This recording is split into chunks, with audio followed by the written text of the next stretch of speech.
One more session before the coffee break. That's also going to be another highlight of the morning. So it's great to have like so many awesome topics that we can cover in such a short time.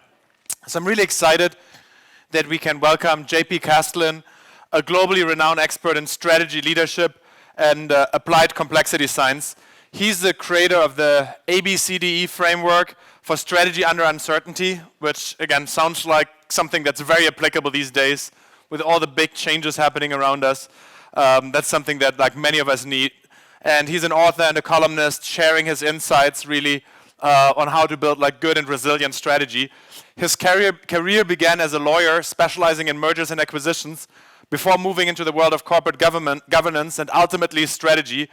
He rose to international fame as one of the leading thinkers in strategic management, providing a critical eye and a groundbreaking view of the firm rooted in anthro-complexity. And in this session, he will share his insights on why planning for success so often leads to failure. Please give a warm welcome to JP Castlin.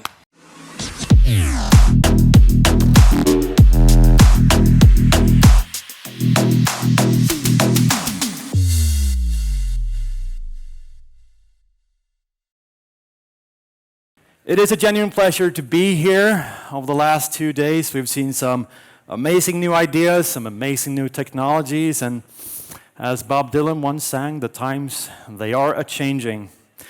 And all these other speakers, they've been young, or at least very cool and trendy, and, well, now you have me. I'm none of those things. I probably have enough gray hairs in my beard to make a social media influencer think that I was around during the Industrial Revolution.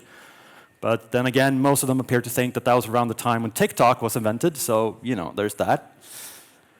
But as a result, I have a bit of experience. I've kind of been there, I've done that, and I have the cliched t-shirt. And I think a lot of you do too. And as a result, I think that we have something in common. And what I think we have in common is that during your respective careers, you've reached two conclusions. And the first one is that it doesn't really matter how good you are at something. It doesn't really matter what the depth of your expertise is, because there will always be a 12-year-old Japanese girl who can do it better. But the other thing that I think you've realized is that things very rarely go according to plan. Something always happens. It's frustrating as hell, but something always happens. And so we're faced with a dilemma. We can do one or two things. We can either change how we do things in order to match reality, or we can try to change reality to match how we do things. Now, one of those two things will probably work, and the other is the path most commonly chosen. And so today, I'm going to be talking about why. I'm going to be talking about delusions of determinism and why planning for success so often leads to failure. And along the way, as is my want, because I am a strategic management consultant after all, I'm going to be talking about strategy, what it is and perhaps it's not. I'm going to be talking about plans, why they fail or sometimes succeed. I'm going to be talking about the effect that this has on our employees. And I'm going to be talking about Elvis impersonators. But more on that later. First, my favorite question. So I'm going to start with it. What is strategy? I mean, what really is strategy? We keep getting told that we need a strategy. In fact, I'm going to tell you that today, that you need a strategy. But what really is a strategy? Well, typically, at least from my experience, it's defined as one of four different things. So it's either a plan, a kind of a how, a means of getting from here to there.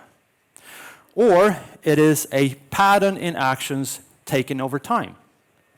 A strategy can also be a position, a kind of a decision to offer certain products for certain buyers in certain markets.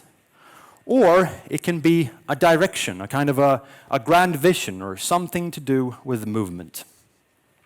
Now, of course, having said all that, there is one definition that is perhaps more common than the others, and that is that strategy is a plan. right? If you are to walk into any random organization and ask to see their strategy after they've panicked a while and threatened to throw you out, they're probably going to present you with some form of document. And in this document, you're going to see some magical Garden of Eden over here. A place where magically all of our problems have been solved. And then they draw a straight line from that point all the way to the present. Maybe throw in a couple of strategic priorities along the way, and presto, that's your strategy. That's your plan. But what has been remarkably consistent, regardless of whether I was working with startups early in my career or some of the largest organizations on the planet at the moment, is the following. I ask them, okay, what happened then? And I'm told this. Well, the plan was perfect until its execution. The plan was perfect. Emphasis on the was. And then something happened. Something changed. Something shifted. Something in our context shifted. And that's the thing. Change is not a contrast, it's a constant. Something always changes. Something pushes us off that magical trajectory towards our Garden of Eden. And so we have to do something.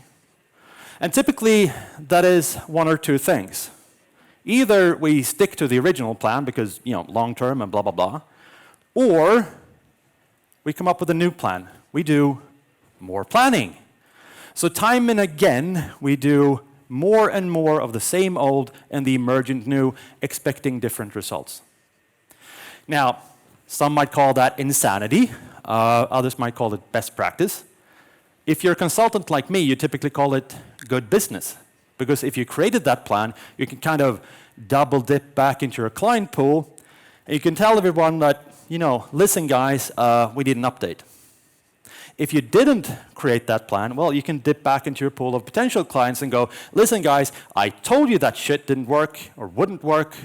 Now come work with me instead.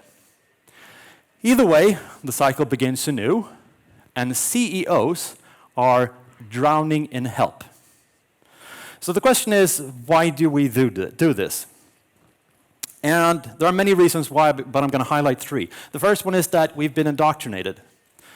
Whenever we leave kindergarten, our teachers tell us that for every question, there is a correct answer. And you should know it, and you should know it. And if you don't, you should have studied harder. You should have done your homework. Then we move on to university, maybe business school or an MBA program, and our professors tell us that there is an identifiable best path to business success. It's in the books, they're built on the test, so you should know it. And if you don't, you should have studied harder. You should have done your homework. We then get to employment, and our new employers tell us that we are responsible for the success of the organization.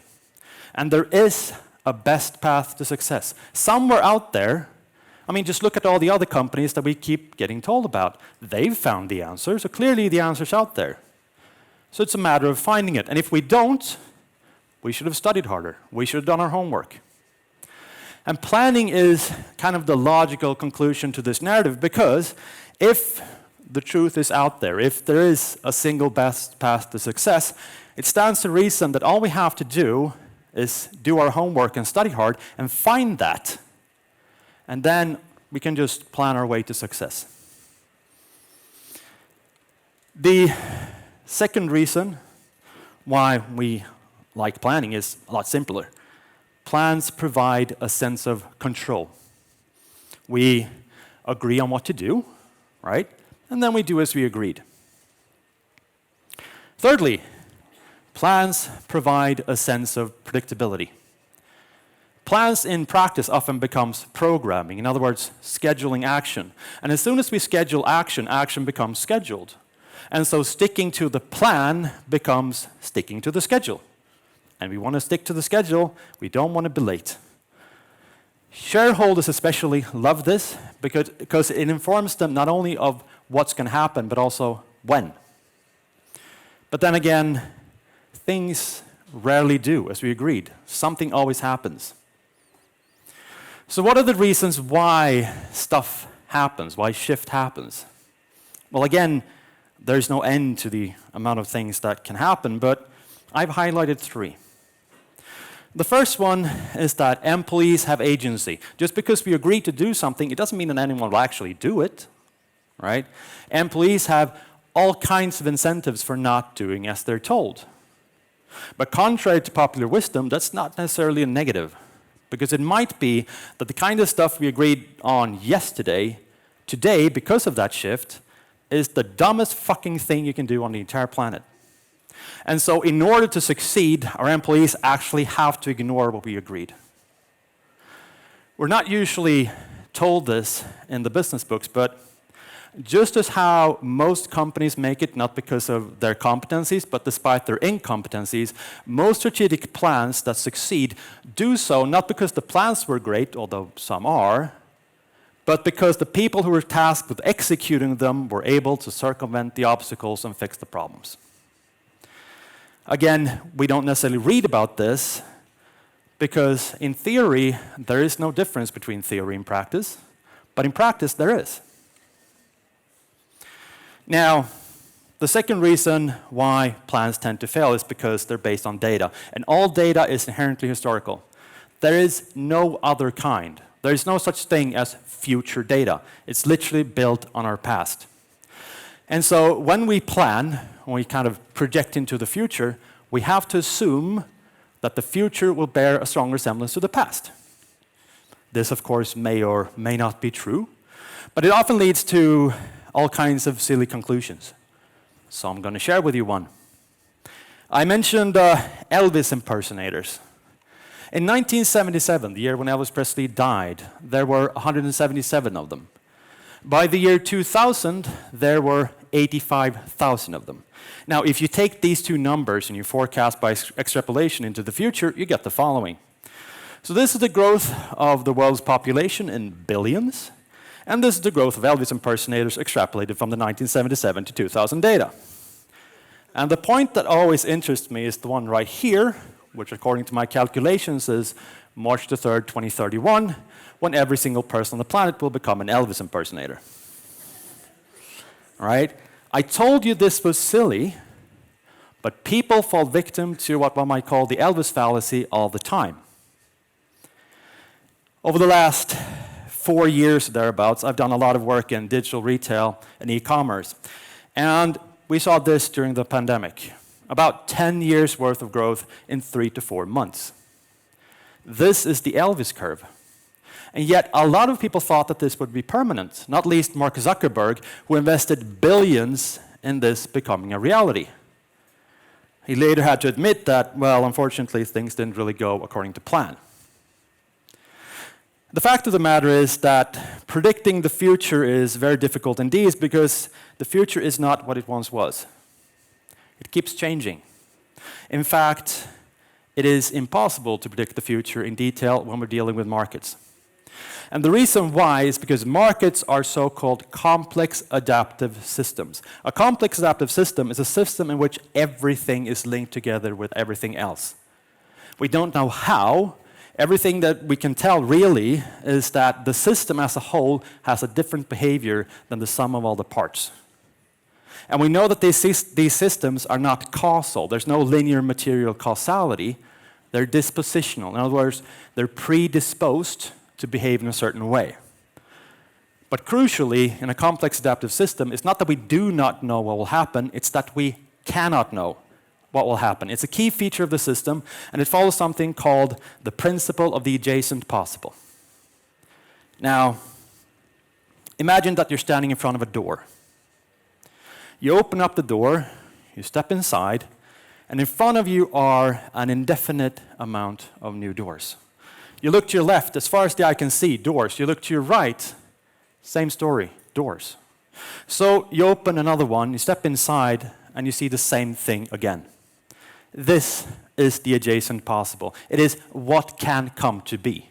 And to take a practical illustration, nobody could have foreseen when the telephone was invented that it would one day enable the creation of Google, Amazon, Facebook, any of your companies. There were simply too many doors that had to be opened between then and now. And a lot of those doors didn't exist at first. They were opened completely by random. And by the way, as a sort of, for those of you who do digital transformation, this is usually why digital transformation projects fail. Because there are simply too many doors that have to be open between the current dispositional system, that is your organization, and your desired end state. But what is really interesting is that even the most basic things, even the kind of stuff that is just behind the next door, even that kind of stuff is really difficult to predict. So we now think, of course, that when the telephone was invented, things like the laying of landlines, maybe the manufacturing of telephone books, that was obvious, right? But they didn't know that the telephone would take off. So it wasn't obvious to them. We now know it was with the benefit of hindsight, but they didn't. And even the most basic stuff, things like putting one and one together, is often really difficult to predict. Did you know that the invention of wheeled luggage, in other words, putting wheels on a fucking bag, took 5,000 years for someone to come up with? 5,000 years. And it's literally just putting one thing and one thing together. And that is what innovation is. All innovation is recombination. Any new technology that is built inherently has to be built on an existing technology. But that process is not linear. It's often random, and so it's not something we can plan for. Now, speaking of innovation, we get to the third reason why plans fail, and I suppose now I'm talking about failure in a grander sense. Oftentimes, when I work with CEOs, I'm told that they have an innovation problem, and they just don't have enough innovative sparks. But then you go into the organization, you start to prod around a bit, and what you realize is that they have plenty of new ideas. It's just that the new ideas are being shot down by phrases such as, well, it's not aligned with what we do, or, yeah, but that won't really fit our plan. So the ideas die there and then. And the problem that you're having is not that you don't have enough innovative sparks, it's that you don't have enough oxygen. And worse still, your employees learn over time that there's no real point in coming up with new ideas because they keep getting shot down. It's much more important to stick to the plan than it is to succeed. And there we have it. Now we've proven the original thesis. Planning for success has become an oxymoron because planning inevitably leads to failure. The fact of the matter is that when we're trying to see what might disrupt our businesses in the future, what kind of technology might do so, we easily forget that we can't predict the technology that hasn't been invented yet, just as we can't predict what ideas people will have before they have them. History is littered with all kinds of predictions of what will come to be but never came to pass, but those are outnumbered by orders of magnitude by all the stuff that happened but nobody foresaw. The kind of stuff that wasn't part of the plan. Now, I'd like to pause at this point because there are some of you, I would imagine, based on my experience, who are feeling perhaps a bit smug. Sitting back in your seats going, yeah, I know, I told you so. I do agile. Yeah, not so fast. Just as how planning, and detailed planning, can become over-constrained movement, going all in on agile can lead to under-constrained movement. And just as how big organizations can be slow to move like glaciers, small organizations and startups can spend a hell of a lot of time moving really, really fast without actually getting anywhere. So what you're looking to do, really, is to enable the capacity to move fast when you need to increase agility when needed, and sometimes that actually will require you to slow down first. I'm not sure if you've seen a gazelle being hunted by a lion, but what do? They slow down before they can move laterally. Now, in order to be able to know when and how to enable that, well, I told you I was going to say this, but you need a strategy. You do need a strategy. So what do I mean by strategy? What I mean by strategy is something that will allow you contextual adaptation while being coherent to the overall shared understanding of success in the organization. Something that will still enable you to move in the right direction at the right speed. I sometimes call this a balance between Faust and Christ, between the now and the morrow, between exploration and exploitation. And what that amounts to for you, I don't know. I'm not one of those speakers who will stand on stage and give you all the answers before I've asked a single question. This isn't Jeopardy. This is business. This is strategy. Now, if you were to press me, I would tell you that the best thing I know is the ABCDE framework that I created and then co-developed together with Stephen McCrone. But I'm biased, I'm partial.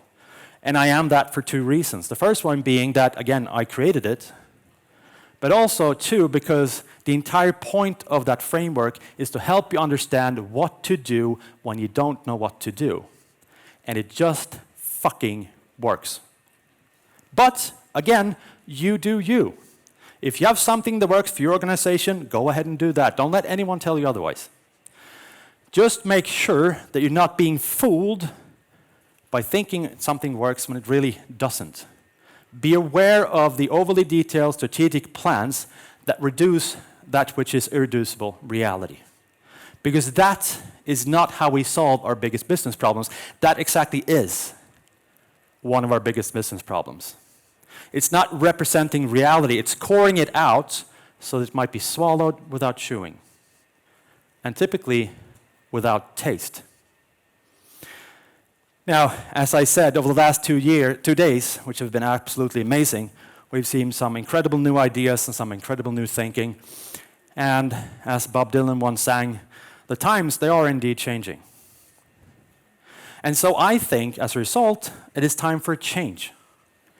It is time for a paradigm shift, not just of our strategies to something that's more adaptive, but actually strategy itself. And I know that it can be hard to admit that something that you've created or co-developed is no longer relevant. But at the end of the day, changing your mind is not necessarily negative. It might just mean that you've learned something. The hallmark of integrity is not consistency, it's honesty. And I think it's high time that that is reflected in our strategies. Now, we are running a bit late, and we are coming up against coffee. We all want coffee. So I'm just going to leave you with this, a final thought. If you think you have the perfect strategy for your company, one that you can set aside and use till the ends of time, just remember this. Good ideas work in all the ways you thought they would. But great ideas work in all kinds of ways you could never have predicted. And so therefore, if your strategy really is great, it cannot be a plan. Thank you. Thank you. Thank you, JP.